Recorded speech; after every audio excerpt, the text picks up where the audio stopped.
Seja bem-vindo a mais um vídeo do Papo Binário. Eu me chamo Anderson e esta é a aula de número 8 do curso do Framework Radari. Bom, nas últimas 7 aulas, na verdade todo o curso até agora, a gente sempre esteve mexendo somente com o Radari, com a shell do Radari e com os utilitários que fazem parte da shell. Porém, a comunidade do Radari não se limita somente àquela shell, a plugins, etc., baseado somente naquela linha de comando. Existe um projeto chamado Cutter, que nasceu há uns anos, talvez 5, 6 anos atrás, que era uma maneira de trazer todo o poder do Radari para uma interface gráfica que fosse tão agradável do usuário utilizar, pudesse ter um nível de usabilidade tão bom quanto um IDA ou um Ghidra. E com isso nasceu o Cutter, que é esse programa que traz todo o poder do Radari, só que de maneira muito mais fácil de utilizar. Então ele tem tanto que ele tem vários widgets dentro dele, né, que são esses componentes que tem cada pedacinho do Radari. Ele tem um decompiler dentro dele. Esse decompiler ele é baseado na verdade ele não é baseado, ele é o decompiler do Ghidra embutido dentro do Cutter, ou seja, a gente consegue fazer decompilação do código, né? Então quando a gente tem um código compilado, a gente faz o disassembly, né, que a gente vê o assembly equivalente àquelas instruções, e o decompiler é você gerar um código de alto nível equivalente àquelas instruções, e o código geralmente é em C. Então ele tem esse decompiler do Ghidra que se destacou muito por ter uma precisão muito boa, e daí ele traz esse decompiler para dentro do Cutter também. Vocês vão ver como é que fica legal lá dentro. Fora isso, ele tem suporte àquela visão de grafos, ao disassembly, ao debugger, editor de hexa. Você pode usar ele para fazer patch binários, plugins, script em Python, enfim, várias funções numa interface muito rica. Porém, vale ressaltar uma coisa: o Cutter hoje não usa mais o Radari como seu back-end. Por muito tempo, o Cutter e o Radari trabalhavam juntos. O Cutter se comunicava com o Radari usando aquele R2 Pipe, que a gente aprendeu em algumas aulas anteriores, e trazia tudo isso para a interface. Mas depois de um tempo, o pessoal que desenvolveu o Cutter, em uma comunidade à parte, fez um fork do Radari chamado Rising. O Rising ele é essencialmente igual ao Radari em vários aspectos, mas ele é desenvolvido agora por uma outra comunidade, com outras vertentes e outras ideias. E ele é o que serve de back-end, né, que é o que roda por trás do Cutter. Mas tudo que você aprendeu no Radari é 100% aplicável para o que o Cutter faz, porque eles têm a mesma natureza, né? Então tudo que foi feito na linha de comando vai funcionar aqui. Para baixar o Cutter ele é muito fácil. Você vem no site dele, né, o cutter.re, vou deixar na descrição do vídeo. Vai ter aqui o botão de download. Dependendo do sistema operacional que você acessar, você vai ter botões diferentes. Então você vai ter o Windows, Mac e Linux. Para o Windows ele vai baixar um zip, que lá dentro vai ter o executável, né, e todas as dependências também nessa pasta para o Windows em si. Para o Mac ele baixa um DMG, que é um application, né, então você só precisa arrastar para a pasta application, que daí ele funciona. E para o Linux ele traz um app image. O app image ele é uma espécie de container, é uma maneira de você compactar todo o seu app em um só binário. Por isso que é um binário muito grande, é um executável de 120 MB, mas não quer dizer que tem 120 MB de código ou coisa do tipo. Mas você tem dentro dele todas as dependências, você não precisa se preocupar muito com instalar Qt e etc. Então vamos lá. Depois que você baixar, no caso do Linux, abre o seu terminal, vai na parte que você baixou, downloads. E daí você vai ter baixado aqui o Cutter, né? Se a gente olhar aqui, Cutter, App Image. Por default, seu Cutter não vai vir com permissão de execução, basta você dar um Sega Mode mais X nele. E aí você pode ou executar daqui, né, com ponto barra, ou dar um move dele para o SR-bin e chamar de Cutter. Você que sabe. Eu já fiz o move pro SR-bin, então eu só preciso chamar aqui Cutter. Quando você executar pela primeira vez, ele vai dar essa tela de boas-vindas. Aí aqui você tem como escolher o tema. Eu gosto muito de usar o tema Dark, é uma visão bem legal. Eu sempre marco essa caixa para me dizer se tem updates, porque daí sempre quando tem alguma release nova no GitHub ele me avisa. Ele não faz o download automático, na verdade ele baixa, mas ele não se atualiza, você precisa fazer manualmente, mas ele te avisa pelo menos. Feito isso, a gente pode dar um continue. E a tela dele é isso, ele vai te pedir qual um arquivo que você quer abrir, e aí você vai ter aquelas opções de análise do Radari. Para começar, eu vou passar aquele Analyze Me que a gente fez lá no início, na aula de modo visual. Vou abrir ele aqui, vou dar um Open. Minimizar aqui atrás, minimizar aqui também. Aqui você pode escolher qual é o nível de análise do arquivo que você quer usar.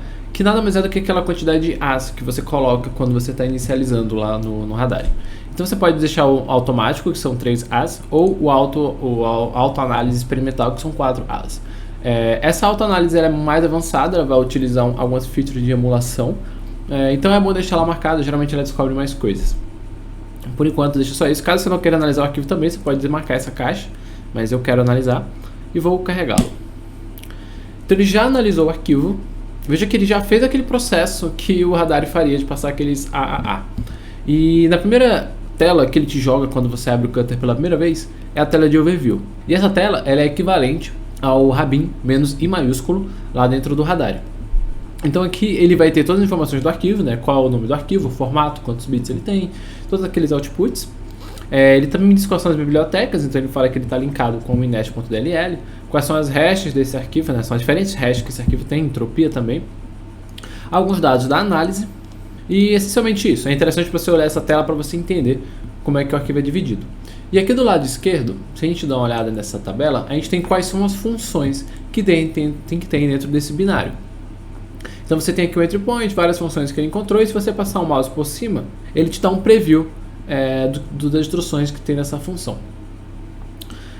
Na aba aqui de baixo, a gente tem várias opções que o Cutter traz. Na aba de strings, ele vai trazer para mim todas as strings que o binário tem. E daí eu posso passar em cima de qualquer string e apertar a letra X, por exemplo. E aí ele vai abrir a tela de referências a essa string. Então a gente vê aqui qual é o código que referencia essa string. Também temos a aba de imports, que vai dar todas as funções importadas e qual a biblioteca que ele importou nessa lista. Aqui também funciona a ideia de você botar o mouse em cima e apertar a tecla X para ver quais são as referências no código. Você tem a aba de busca, que a gente não vai estar cobrindo agora, mas você pode buscar aqui dados. Então, por exemplo, se você quiser pesquisar shor, EAX, essa instrução, ele vai procurar esse código em ASM, você pode visitar qual é o tipo aqui, e em todo o código. Aí ele fala para você qual é o offset que ele encontrou essa instrução. Claro que isso aqui não é limitado só a ASM, você pode passar uma string, um X-string, um valor de 32 bits, escolher qual a área que você quer buscar, então você quer buscar em todos os mapas ou somente no arquivo mapeado no momento. A tela de disassembly, que é a tela padrão que a gente tem lá no PDF, e aqui nós temos uma visão mais colorida, mais bonita. E aqui no caso ele joga a gente para o entry point, né? Então a gente vê todas aquelas instruções que a gente viu lá naquela aula do modo visual. No modo de grafo, que é um dos meus favoritos, que é aquele modo que a gente vê o fluxo do código em si. Então veja que no entry point não tem muita coisa, mas se eu não me engano o nosso código lá que a gente analisou é nessa função aqui que estava as rotinas de comunicação com rede. E se eu clicar, não era nessa função, mas já deu para dar uma olhada. Aqui temos um pouco mais do fluxo de como o programa está estruturado. Se eu voltar uma instrução e clicar aqui, essa aqui é a função que eu queria ver. Então veja que a função é bem maior, então aqui eu já consigo movimentar e ver melhor como está o código usando o modo grafo. Eu prefiro essa visão do que o disassembly, porque eu me guio melhor com o fluxo. Temos aqui a tela de xdump, que nada mais é do que o dump hexadecimal da posição atual que você está, é equivalente ao comando px. Então como eu estou nessa função 4011A0, ele vai me mostrar o xdump dessa função. E essa aba aqui, ela é completamente personalizável. Então você pode, por exemplo, expandir essa abinha aqui do lado, que vai te dar informações da região dos bytes que você está olhando. Então, por exemplo, se eu marcar aqui alguns bytes, enquanto eu marco, ele vai preenchendo para mim as informações. Então, por exemplo, MD5, SHA-1, SHA-256, CR32 e a entropia. Então, conforme eu marco, ele já vai calculando e me mostrando ali. Então, se eu marcar um bloco de dados aqui, ele me dá a hash desse bloco, SHA-1, SHA-256, o CRC32 e a entropia. Aqui na aba também tem o parsing, e esse parsing é muito legal, porque ele vai fazer o parsing dos bytes que você está olhando conforme você marca. Então, por exemplo, eu estou no modo disassembly, no modo Little Endian, do binário dizendo que a arquitetura dele é x86 no modo 32 bits. Então, conforme eu marco os bytes, ele começa a desassemblar para mim o que esses bytes marcados significam. Muito interessante isso aqui, até para você querer analisar um possível código injetado, um tipo de shellcode que não foi desassemblado e você quer ver se tem algum código válido lá dentro. Não está limitado somente a disassembly. Se você clicar isso aqui, você tem várias maneiras de você ver o hexa. Então, se você clicar em string, ele vai te imprimir esse hexa no formato de strings. Vejam que está naquele formato de strings em C ou em Python, que você pode importar isso daqui, essa string hexa. Assembler. E esse assembler já te dá o código numa linguagem assembly, então você pode pegar isso daqui e colocar no NASM, por exemplo. em C bytes, então conforme você marca os hexas, ele já vai criando a estrutura para você de um array de 28 em C. Também tem C with instructions, ou seja, isso aqui é bem legal. Você vai marcar os bytes e conforme você marca, ele comenta para você cada byte com a instrução equivalente. Então, quando você estiver construindo um shellcode, por exemplo, às vezes você vê o shellcode puro e no lado o comentário daquelas instruções. E às vezes você pode usar o Cutter para gerar esses bytes, esses comentários e comentários do que ele faz em si. Você também consegue usar half words, né? Ou seja, você fazer uma criação de um array que vai de 2 em 2 bytes, né? O int 16. Então ele vai fazer a mesma coisa, só que com um tipo diferente. O mesmo vale para words, o mesmo vale para dwords. E agora você pode também fazer para Python. E em Python ele vai exportar isso aqui, um código gerado em Python, que ele vai te dar já a função do struct, que é uma função lá do Python, um módulo do Python que faz a conversão de uma sequência de bytes para sua representação realmente em memória, né? Todos alinhados certinho. Também tem JSON, então ele vai te dar output em JSON, mas como a gente está só marcando números, ele vai te dar um array de todos os números, mas é útil também, porque esse é um formato válido de JSON. JavaScript, isso aqui é interessante, ele basicamente vai trazer todos esses bytes para um código pré-gerado de JavaScript. Então, por exemplo, esse var buffer vai ter agora esses bytes. Vejam que primeiro ele está em base 64, depois ele converte de volta para string, né, só para não jogar os bytes puros aqui. E Yara, que para mim é uma das features bem interessantes para quem analisa malware. Então, se você está analisando um malware e você encontrou alguma sequência de bytes ou instruções ou alguma coisa do tipo que você quer gerar uma regra de Yara baseado nesses bytes, você pode simplesmente vir aqui, escolher o passo no modo Yara, marcar quais que você quer e automaticamente ele já gera para você aquela string que você pode usar na sua regra. Essa feature é muito interessante. Também tem dentro do Radar, essas funções estão lá dentro. A gente vai ver depois como é que usa lá dentro, mas ele traz para a interface isso tudo. E agora, por último, e muito, muito interessante, na aba aqui embaixo, nas abas, né? O Decompiler. O Decompiler do Radar, deixa eu voltar só para a função que a gente estava. Existe dois Decompiler no Radar. O Decompiler padrão, que é o próprio Decompiler do que o Radar traz dentro dele mesmo, que a gente não viu, mas porque ele não é tão eficiente assim, a gente vai ver outros, que é agora. E aqui dentro do canto ele vem o JSDeck, que é um Decompiler muito interessante, e vem o Ghidra. Ele traz para dentro dele todo o poder do Decompiler do Ghidra. Então aqui eu consigo ver o mesmo código que eu vi em Assembly, agora na linguagem alto nível decompilada.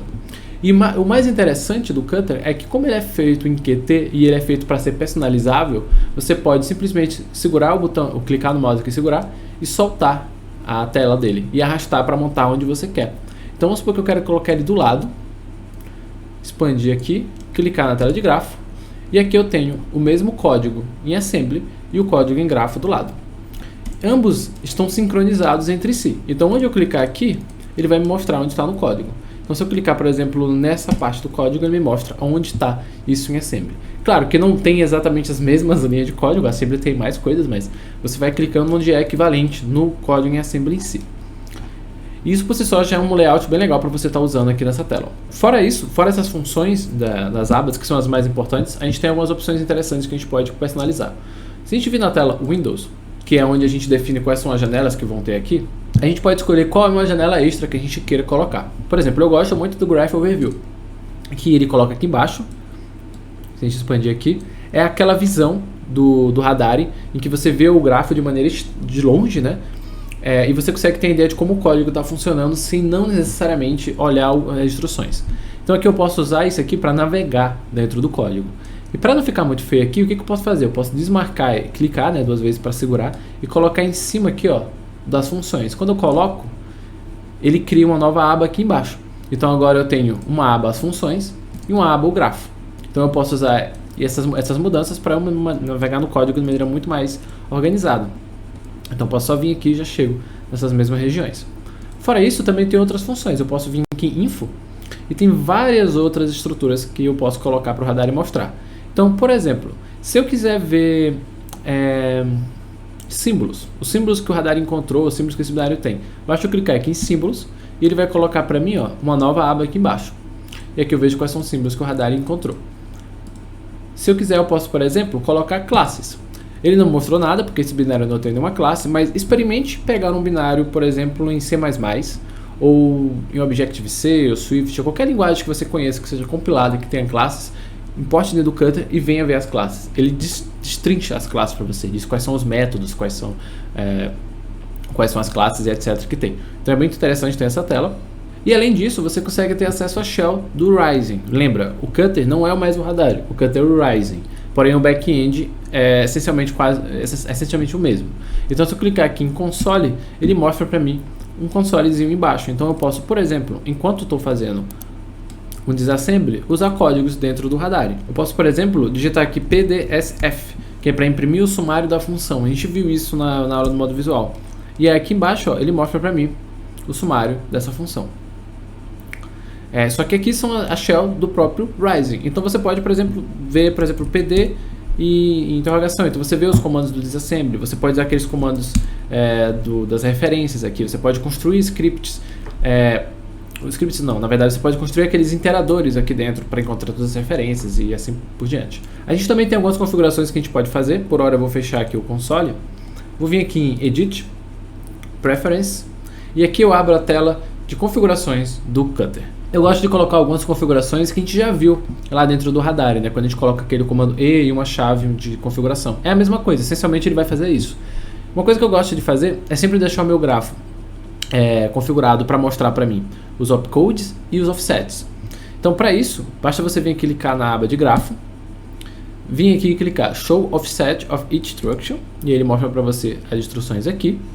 Você pode voltar em Disassembly e colocar aqui, ó, Display the bytes of each instruction. E aqui no lado ele te mostra até qual a configuração lá dentro. Você pode usar na shell, né? No caso seria e_asm.bytes igual a true. Ele mostrou para mim aqui os bytes. Eu também gosto de ter um espaço entre esses bytes aqui para não ficar muito junto. Então para isso eu preciso descer e colocar aqui, ó, separe os bytes com espaço em branco. E aí ele cria um espaço. Inclusive se você quiser colocar isso dentro do Radar é uma boa. Você pode colocar no caso asm.bytes.space igual a true. Então ele vai deixar desse jeito aqui também. Por hora, eu vou apenas fazer essas configurações, mas você pode vir aqui, por exemplo, nas aparências, mudar a fonte, etc. Os plugins, a gente vai falar sobre isso nos próximos vídeos. Você pode ter um script que inicializa, esse aqui nada mais é do que aquele seu Radar RC, que você coloca comandos do Radar ou configurações para executar quando abre. E aqui tem um pouco sobre como você quer analisar o binário. A gente não vai entrar em detalhes na análise do código em si, mas você pode personalizar isso também caso você precise. Vou dar um OK. E também tem a aba de debugging. A aba de debugging ele faz aquele debugging que o Radar, que a gente viu na aula passada. Não só o debugging, como ele também faz emulação. A gente não vai ver emulação neste vídeo, a gente vai ver emulação nos próximos vídeos, para quando a gente entender como funciona de fato a emulação de código no Radar e depois no Cutter, que essencialmente usa as mesmas coisas. Mas saiba que você pode clicar aqui na aba de debugging e ele vai abrir o debugging em si. Eu não vou fazer isso agora porque eu estou no binário PE, então não vai funcionar aqui no Linux, mas a gente vai estar fazendo isso depois. Bom, eu espero que você tenha gostado, deu para você ter uma breve visão do que é o Cutter. É um projeto muito interessante, vale muito a pena você utilizar ele quando você não tem acesso a algumas ferramentas pagas, como o IDA ou o Binary Ninja, e ele vai te dar todo o poder que o Radar tem por trás dos panos. Essa é a parte 1, na próxima aula a gente vai começar a navegar mais dentro do Cutter, vai resolver alguns problemas, fazer algumas engenharias reversas e aí a gente entende melhor como a gente trabalha aqui dentro. Espero que você tenha gostado, não se esqueçam de ativar o sininho para ficar notificado dos próximos vídeos e a gente se vê na próxima semana. Até mais!